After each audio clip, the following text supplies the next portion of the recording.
आप देख रहे हैं बटेरा टाइम्स न्यूज। मैं मुख्य संपादक मोहम्मद शोएबुद्दीन। आइए नजर डालते हैं आज की खबरों की सुर्खियों पर। मुस्लिम बहुल क्षेत्र में पेट्रोल पंप स्थापित हो, डॉक्टर बशीर पटेल। एक तरफ प्रेम में विशाल ने लगाई खुद को फांसी। एमपीजे द्वारा जिला अधिकारी को ज्ञापन दिया गया, साथ ही कहा कि सबके साथ एक जैसा न्याय हो। दरियाबाद में जातिवाद परिस्थिति निर्माण कर रहे बीड़ जमदार पुंसे का तुरंत ही तबादला हो। चांदूर बाजार में नवनीत राणा के हल्दी कुमकुम कार्यक्रम में उमड़ा जन सैलाब। मिल्लत एजुकेशन ट्रस्ट की ओर से सीरत नबी पर ली गई परीक्षा। एमपीजी का संपूर्ण महाराष्ट्र में आज धरना आंदोलन। भारतीय बौद्ध महासभा द्वारा जिला अधिकारी को मुख्यमंत्री को देने हेतु दिया गया ज्ञापन। आइए देखते हैं खबरें विस्तार से।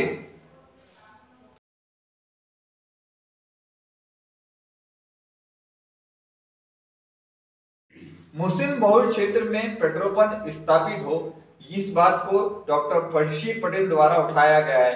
वैसे तो डॉक्टर बशीर पटेल एक वरिष्ठ पत्रकार है और उनके द्वारा मुस्लिम बहुल क्षेत्र में सबसे ज्यादा आवश्यकता की चीज जो है वो है पेट्रोल पंप, जिससे सामान्य जनता को सुविधा हो।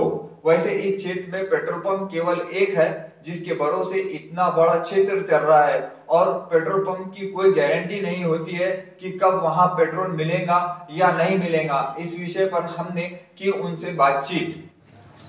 सर, कल आपके द्वारा पुलिस आयुक्त को एक ज्ञापन दिया गया है, उस ज्ञापन के बारे में थोड़ा विस्तार से बताइए। दरअसल में मुद्दा ये है कि एक बहुत बड़ी बस्ती, मुस्लिम बस्ती, और सिर्फ एक पेट्रोल पंप के भरोसे पर चल रही है। वो वहाँ भी आए दिन वो पंप ड्राई हो जाता है और जो लोग लालखड़ी साइड में हैदरपुरा या भातकुली की तरफ रहते हैं उनको एक खाली राउंड सिर्फ पेट्रोल के लिए उतने दूर मारना पड़ता है। तब पुलिस विभाग ने ये लालखड़ी इसके माइल टेकरी के पास में एक बहुत अच्छा पेट्रोल पंप शुरू किया है, पुलिस का ऑर्डर से लगा हुआ। वहाँ पर पेट्रोल अच्छा मिलता है, मिलावट नहीं होती, पूरा मिलता है और उससे पुलिस वेलफेयर को इनकम है। उसी तरह का एक पेट्रोल पंप अगर नागपुरी गेट के पास की जो जगह खाली पड़ी है एक आवार में, ये जो क्वार्टर खाली पड़े हैं, यहाँ पर अगर पुलिस विभाग की तरफ से शुरू किया जाता है तो यहाँ की पूरी बस्ती को एक बड़ी सहूलत हो जाएगी, क्योंकि कम से कम 5-7 हज़ार व्हीकल तो यहाँ पर है जो सिर्फ पेट्रोल लेने के लिए दूर तक जाते हैं और यहाँ से पुलिस वेलफेयर को एक इनकम का सोर्स भी मुहैया हो जाएगा।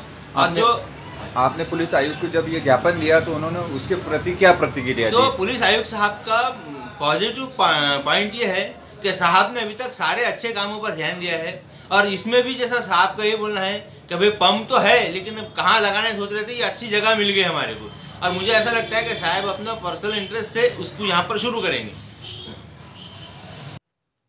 एक तरफा प्रेम में विशाल ने लगाई फांसी। विशाल वैसे तो मध्यम वर्गीय परिवार से था और उसका किसी से प्रेम हो गया था। कल रात इसी एक तरफा प्रेम में कुछ उसकी नोकझोंक हुई और उसके बाद रात के समय में विशाल ने खुद को फांसी लगा ली। पुलिस ने मामला दर्ज कर पोस्टमार्टम हेतु शव रवाना कर दिया था। आगे मामले की जांच जारी है।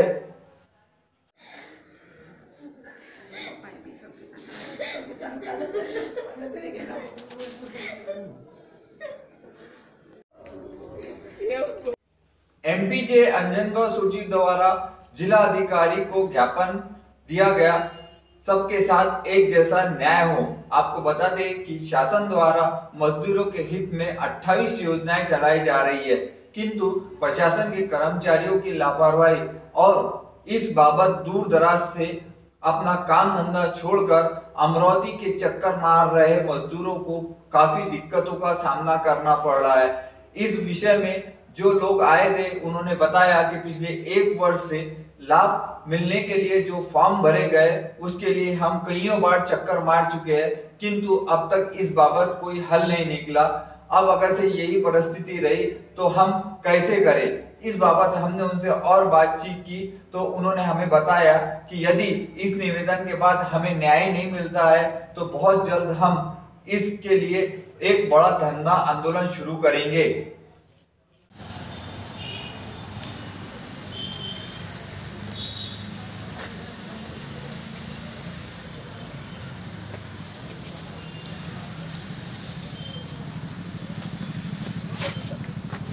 आपका पूरा नाम जनाब? डॉक्टर अहमदुल्ला खान, तालुका अध्यक्ष MPJ अंजनगांव सुरजी। हमारी सरकार जनता के लिए कागज़ पर बहुत अच्छी अच्छी योजनाएं शुरू करती है, लेकिन जब अमल बजाने का वक्त आता है तो जनता के लिए वो सपने ही रह जाती है।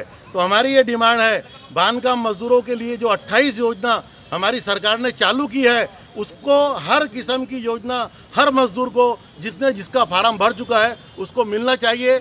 और सेफ्टी किट सबसे पहले दिगर ज़िलों में मिली है, यहाँ पर भी शुरू करना चाहिए। और मजदूर के आने जाने के लिए साइकिल भी दी जाए। और अटल आवास योजना घरकुल जो है मजदूरों को दी जाए।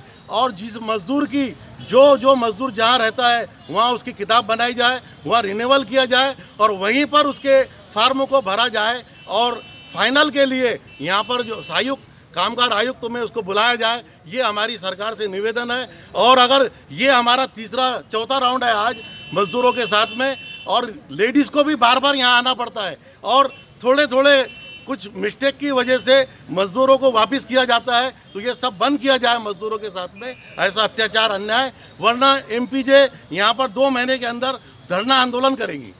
आपके जो ताल्लुके के जो वरिष्ठ अधिकारी है उन लोगों का इस मैटर के ऊपर में क्या बोलना है? वो कहते कि बस ये हमारा प्रोसेस चल रहा है, हम इसको आगे बढ़ा रहे हैं और मजदूरों को देखना है ओरिजिनल कौन है डुप्लीकेट कौन है, इस तरह की बातें करके वो छोड़ देते हैं बस। तो आपके अंजनगांव के अंदर में इस बाबत जो है वरिष्ठ अधिकारियों ने अभी तक आपका कोई भी काम नहीं किया? कोई अंजनगांव का नहीं, यहाँ अमरावती में होते इसके काम। हाँ, तो अमरावती में कोई आज तक के सही काम नहीं किया गया। बस यही है कि बस आश्वासन देते हैं और रिटर्न कर देते हैं ये। हाँ, आपका नाम? इरफान अहमद खान। अच्छा, आपकी क्या आप यहाँ पर जो इस संगठन के साथ में आए हुए हैं, तो आपके साथ में अभी तक क्या न्याय या अन्याय हुआ है? सर कुछ ही नहीं, बस हमको एक आश्वासन दिया था कि अगली बार में आपका राउंड में काम हो जाएगा। ये खाली हमको मतलब यहाँ से सलटाने के हिसाब से मतलब भेज दिया जाता है। हाँ। और काम कुछ होता नहीं। हम 12 यहाँ पर 12 महीने से हमारी किताब को भी रिन्यूअल को जो है सिर्फ 12 महीने का वक्त मिलता है, जिसमें 6 महीने तो हमको मतलब यहाँ पर 4 चक्रा काटने में वक्त निकल गया। और 6 महीने में जो हमारे पास में तो हमारे अधिकारी जो लोग हैं तो उसमें हमको त्रास दे देते, मतलब उसका बेनिफिट तो कुछ मिलता नहीं, बस मतलब एक चक्कर पे चक्कर हमारे शुरू रहते हैं।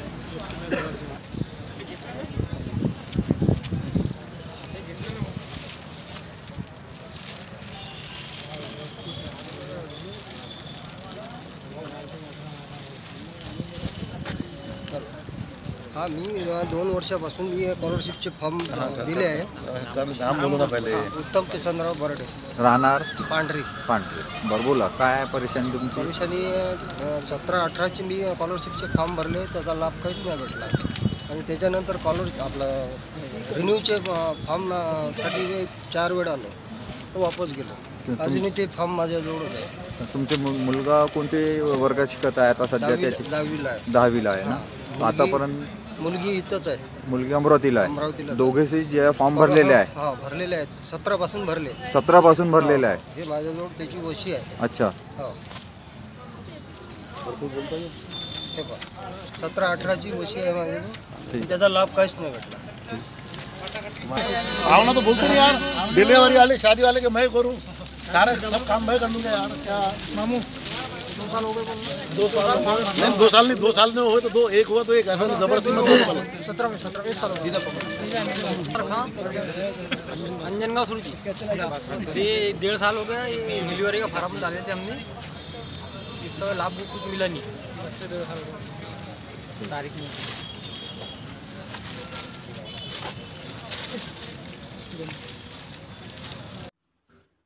अचलपुर तालुके के दरियाबाद में जातिवादी परिस्थिति निर्माण कर रहा बीट जमदार पुंसे को वहां से तुरंत तबादला करने हेतु आज मुस्लिम और हिंदू समाज सभी ने मिलकर एकजुट होकर इस बाबत एक ज्ञापन तैयार किया। और इस ज्ञापन में सर्वसम्मति से पहले तो दरियाबाद ग्राम पंचायत द्वारा एक बैठक ली गई और उस बैठक में यह ठराव पास किया गया कि बीट जमदार पुंसे द्वारा जो परिस्थिति निर्माण की जा रही है उससे भविष्य में यहाँ के हालात खराब हो सकते हैं। अब तक के इतिहास में आज तक दरियाबाद में कभी हिंदू और मुस्लिम समाज के बीच में कोई भी विवाद नहीं हुआ, बल्कि यहाँ तक कि दोनों समाज एक दूसरे के सभी त्योहारों में साथ साथ नजर आते हैं। अब सवाल ये पैदा हो रहा है कि ऐसी हरकत करने वाला वो भी एक शासकीय कर्मचारी, जिसका काम होता है कि जो है शासन द्वारा उसके ऊपर जो जिम्मेदारी दी गई है तो वहां पर शांति बनाए रखे, किंतु इस बात को दरकिनार करते हुए वो वहां पर गलत परिस्थितियां निर्माण कर रहा है। इसी बाबत आज समस्त गांववासियों ने मिलकर जिलाधिकारी को ज्ञापन दिया। ज्ञापन देते समय सोनू पठान, युवा स्वाभिमान अल्पसंख्यक जिला अध्यक्ष अमरावती, वो समस्त रूप से मोहम्मद आरिफ, सुल्तान पटेल, अजमत खान, वसीम खान, जहीर मिर्जा, शकील खान, जमीर खान, मोहम्मद तनवीर, अब्दुल रफीक, वसीम खान आदि भव्य रूप से उपस्थित थे।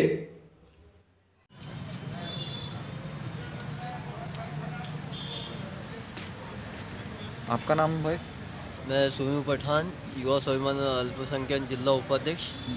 और हम यहाँ पे इस मैटर के लिए आए हैं कि मेरा जो मूल गांव है दरियाबाद, उस गांव में एक बीट जमदार पुंसे नाम करके है। वो काफ़ी 3 सालों से लोगों को त्रास दे रहा है, मतलब हिंदू मुसलमान में यहाँ की बात उधर, उधर की बात इधर, मतलब आपसी एक झगड़ा टाइप गांव में उनने निर्माण करके रखा। तो हमने भी जिलाधिकारी साहब को निवेदन दिए कि ऐसे बीट जमदार को त्वरित मतलब बदली कराया जाए, जिससे कैसा होगा कि गांव की एक एकता बनी रहेगी। एकता बनने के बाद में गांव के जो लोग हैं वो सब मिलजुल के रहेंगे। आज हमारे गांव में ये नौबत आ चुकी है कि हिंदू मुसलमान से बात करना बंद कर दिया है और मुसलमान हिंदुओं से थोड़ा सा बात करना थोड़ा कम हो गया है। तो हमारा बोलने का मतलब ये है कि ऐसे अगर बीट जमदार अगर गांव में रहेंगे तो इससे कैसा है, गांव का वातावरण ख़राब होगा। तो और वैसे आपके गांव के अंदर में इसके पहले कोई भी समाज का वातावरण सब दूसरों के साथ में कैसा था? कभी नहीं हुआ, कभी नहीं हुआ। हमारे यहाँ पे मुसलमान लोगों ने गणपति विसर्जन में लोगों का सहयोग करे और हिंदू लोगों ने संदल हो या फिर सवारियाँ जो बिठाते हैं उसमें उन्होंने अपने को सहयोग करे। कभी कोई चीज़ का मतलब उन्होंने ऐसा भेदभाव नहीं रखा। अच्छा, आपके प्रॉपर गांव के अंदर में आपके गांव के सरपंच या जो भी और वरिष्ठ है, ये भी आप लोगों के साथ में है इस मुद्दे में? जी, पूरा ग्राम पंचायत ठहराव हमको मिला है ग्राम पंचायत से। अच्छा। और पुलिस पटेल वगैरह और टंटा मुक्ति अध्यक्ष, हम ही सभी हमारा सरकारी कर रहे हैं। हाँ। और वो सब हमारे से जुड़े हुए हैं। अच्छा, आप बता रहे थे कि आपकी इस बारे में कुछ आमदार साहब से भी बात हुई भी है? जी हाँ, मैंने रवि राणा जी को भी बोला है। हाँ। इस बारे में मैंने उनको ये बताया कि हमारे यहाँ पे काफ़ी दिनों से ये प्रॉब्लम चल रहा है। हाँ। बीट जमदार हमको थोड़ी तकलीफ दे रहा है। हाँ। अभी कुछ दिन पहले भी 12 रबीउल अव्वल के टाइम में भी उसने ऐसे ही झगड़ा टंटा किया था, जिससे गांव का वातावरण ख़राब हुआ। और हमारे यहाँ पे एक उर्स था जिसका हमने संदल निकाला था, उसमें भी आके उसने हमको परमिशन होने के बाद में भी थोड़ा सा गाली वगैरह इससे बात किया। और वो जब भी ड्यूटी पे रहता है, कोई भी सन रहे, चाहे रमज़ान ही हो या फिर 12 वफात हो या फिर गणपति विसर्जन हो, वो नशे की हालत में रहता है। अच्छा, ठीक। चांदूर बाजार में नवनीत राणा के हल्दी कुकू कार्यक्रम में उमड़ा जन सैलाब। आज चांदूर बाजार में नवनीत राणा का हल्दी कुकू कार्यक्रम को जैसे ही पहुंची तो कार्यक्रम स्थल का नजारा देख नवनीत राणा भी चौंक गई। हजारों महिलाएं नवनीत के इंतजार में बैठी थी और जैसे ही नवनीत ने अपना भाषण शुरू किया, फिर क्या था, समस्त महिलाओं द्वारा जोरदार नारे लगाना शुरू हो गया। नवनीत तुम आगे बढ़ो, हमें तुम्हें ही जितवा के लाना है।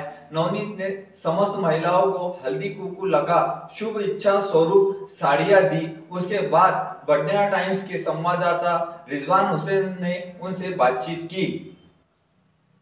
याच्यासाठी कधीच मागत नाही, पण प्रत्येक बाई जे महिला लग्न झालेले आहे त्यांच्यासाठी देवाचरणी एकच प्रार्थना करते की आम्हाला आमच्या जीवनामध्ये काही झालं तरी चालते, पण आमच्या डोक्यावर हळदी कुंकू आयुष्यभर असंच चमकू राहू द्या। कारण की ज्यांच्यासाठी आपण हळदी कुंकू साजरा करतो त्यांच्याशिवाय आपल्या जीवनाला काही आधार नाही, आपण त्यांच्याशिवाय जीवनात काहीच करू शकत नाही। मी बरेचशे महिला अशी पाहतात ज्यांचे जीवन साथी त्यांच्या जीवनात नाहीये, त्यांना विचारा त्यांचं जीवन कसं असते म्हणून। त्यांना माहित पडते दिवसामध्ये 12 तास लोकांमध्ये काढणं किती कठीण असते, लोक कसे टोमणे मारतात। जर चांगली साडी नेसली तर बाया त्याच्यावर बोटं उचलतात की ही बाईचा नवरा सोबत नाहीये आणि ही बाई साडी घालून कुठे जात आहे. म्हणून देवाला नेहमी हात जोडून एकच विनंती करते की जे सण आम्ही साजरा करत आहे आयुष्याचे शेवटचे टोकापर्यंत आम्ही हा सण असंच साजरा केला पाहिजे. आणि आमचा हळद कुंकू मला सोडून बाकी सगळ्यांचे आपले सगळ्यांचे भाऊ रवी भाऊ आमचे महिलांचे कार्यक्रमामध्ये यांचं स्वागत आहे.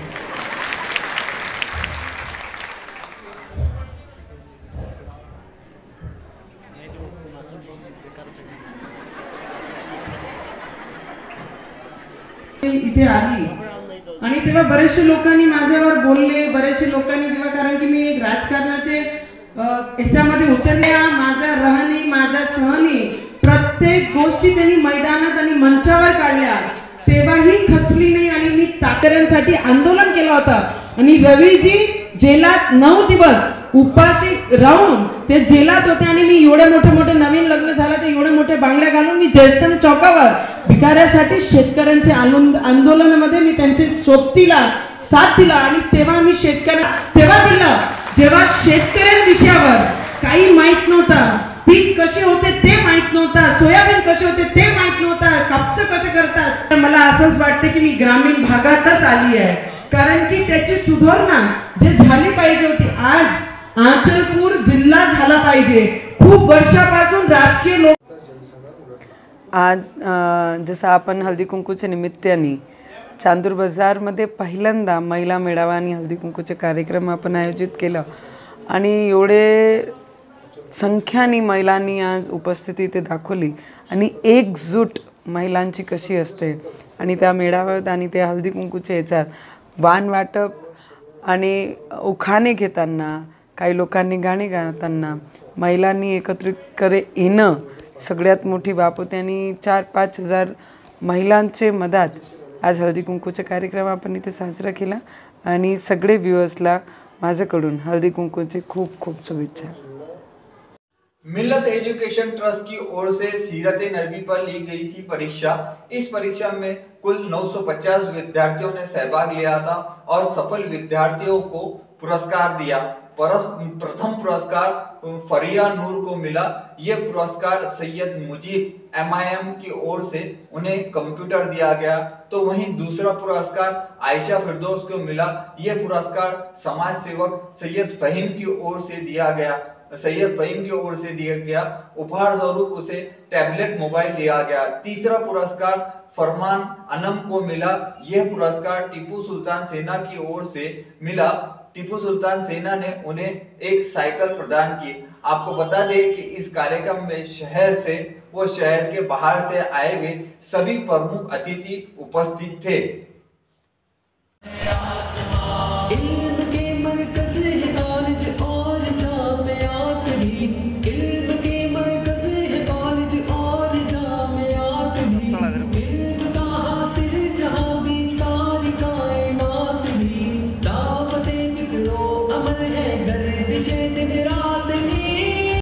MPJ का आज संपूर्ण महाराष्ट्र में एक दिवसीय धरना आंदोलन था. ये धरना आंदोलन का मुख्य उद्देश्य ये है कि संपूर्ण महाराष्ट्र में दरिद्र रेखा के अंतर्गत आने वाले 1,77,00,000 जनता को अनाज नहीं मिल रहा है. इन जनता को प्रधानगढ़ में समावेश कर और उन्हें इस योजना का लाभ मिले, इस उद्देश्य से ये धरना आंदोलन किया गया.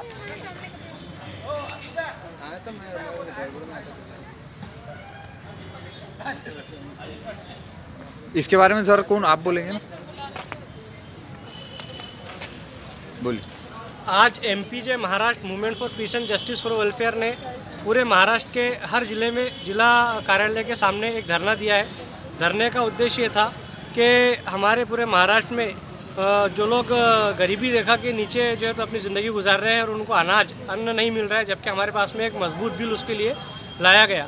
और आज भी हम देखते हैं कि इस बिल के होते हुए आज महाराष्ट्र के अंदर 1,77,00,000 लोग वो जो है तो अन्न से जो है तो वंचित है. MPJ द्वारा हम महाराष्ट्र के मुख्यमंत्री जी से ये जो है तो आपसे जो है तो गुजारिश करते हैं कि वो इसकी तरफ ध्यान दें और वो 1,77,00,000 लोग जो अन्न से जो है तो वंचित कर दिए गए हैं, उनका समावेश जो है वो प्रधान गट के अंदर किया जाए। इसीलिए आज पूरे महाराष्ट्र में 29 जनवरी 2019 को ये धरना आंदोलन किया गया है। भारतीय बौद्ध महासभा द्वारा जिलाधिकारी मार्फत मुख्यमंत्री को ज्ञापन दिया गया। इस ज्ञापन के माध्यम से जिलाधिकारी को ये बात बताई गई कि global trauma and critical care के संचालक के साथ हुए अन्याय पर दोषियों के खिलाफ फौजदारी गुना दाखल करे। ज्ञापन देते समय भारतीय बौद्ध महासभा के सभी पदाधिकारी व सदस्य उपस्थित थे। जिल्हाध्यक्ष भारतीय बौद्ध महासभा आमच्या राज्य हेल्थ केअर जे आहे त्याच्यासंबंधी ग्लोबल ट्रेबल trauma and critical care hospital त्याचे संचालक आहेत नरेंद्र पुरकर यांनी जागा मालकाला सगळं पेमेंट ॲडव्हान्समध्ये देऊन करारनामा केल्यानंतरही त्यांनी सुविधा काढून घेतल्या आणि ते हॉस्पिटल कोलॅप्स केलं।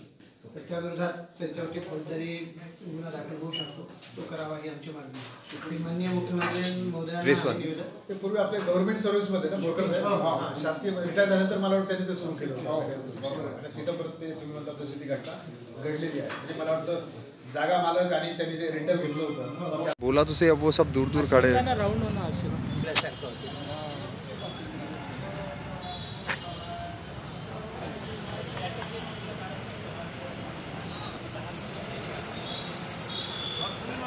प्रमुखाला 500 जमा करा